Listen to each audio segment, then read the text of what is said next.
I was an electrical engineer, and then 2009 and started thisdus.com. That company was acquired by Groupon in 2012.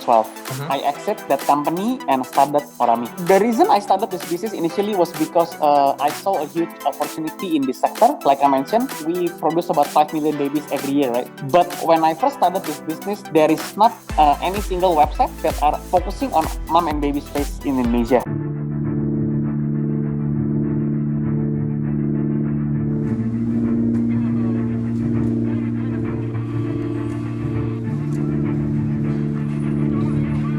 Hi, my name is Ferry Temka. I'm the CEO and co-founder of Orami. Orami is basically, we are an online platform focusing on serving the needs of mom and baby in Indonesia. In our platform, we have community and we have commerce as well. As a mother, you can download the Orami app and then you can find everything you need for your baby needs in our platform. Indonesia mom and baby industry is actually quite large. In Indonesia, there are about 5 million babies born every year, and that number is growing every year, especially during this pandemic season. That number is actually increased by about 10 to 15% this year only. And a lot of population in Indonesia are quite young. Usually one household has at least 2 kids. This industry, mom and baby, is big and it's growing in Indonesia. However, there is not a lot of players that are focusing only in this sector yet at the moment. As we move forward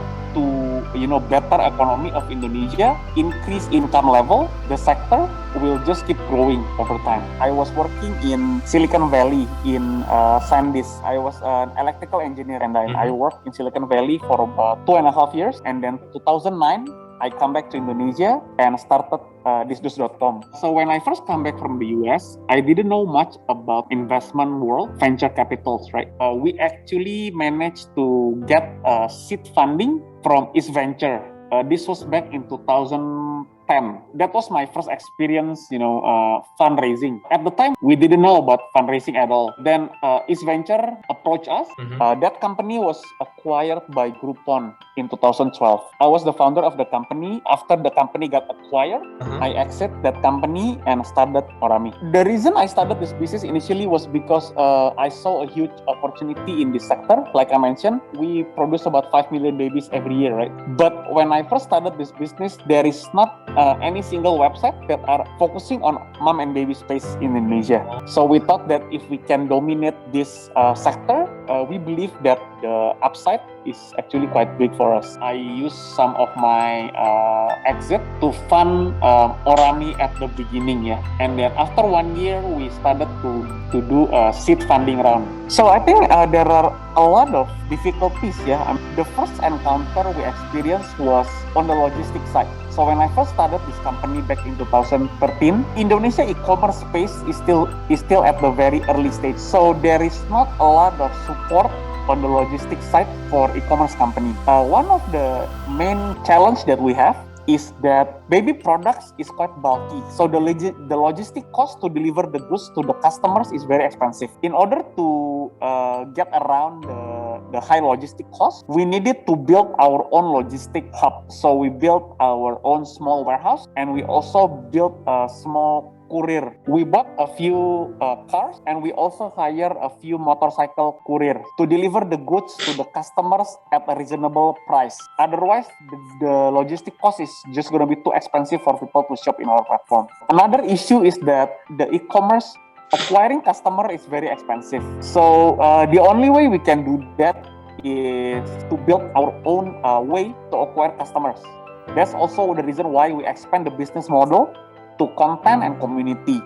Through our content right now, we managed to attract about 5 to 6 million unique mothers to our platform without spending a single money on marketing, because most of the customers come from SEO.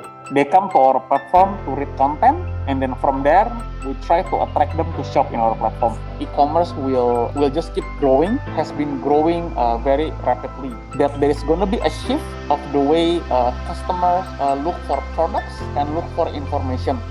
Usually people go to the shops. I think in the future people will go online.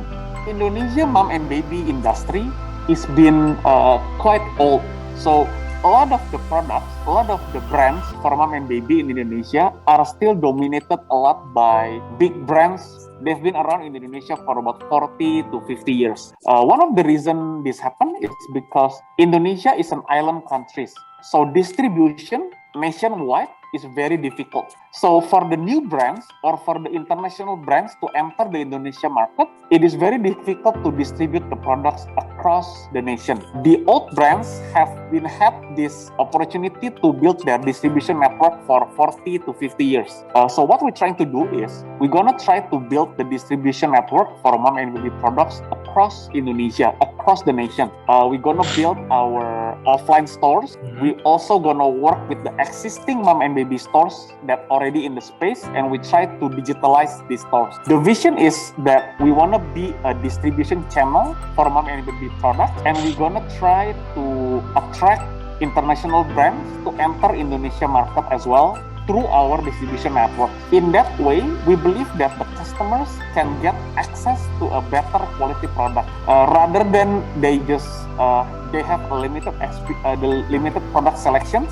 because only small number of products has nationwide distribution networks. We want to open that distribution networks to any brands, so customers will have better product selection. So that's basically our goal for the next 5 years. So I think there are two reasons why you should invest in Orami, right? Number one is, as I mentioned, the market is big. We produce about 5 million babies every year, and it's growing. And the young population of Indonesia is still very big. About 60% of Indonesia population is actually below 35 years old. So we are a very young population here, right? Number two, because it's a young population, Indonesia people are shifting the way they do things to online. In this specific sector, we are the largest company that are focusing on online for mother and baby. Not only the market is growing, but even the existing market of the offline store, like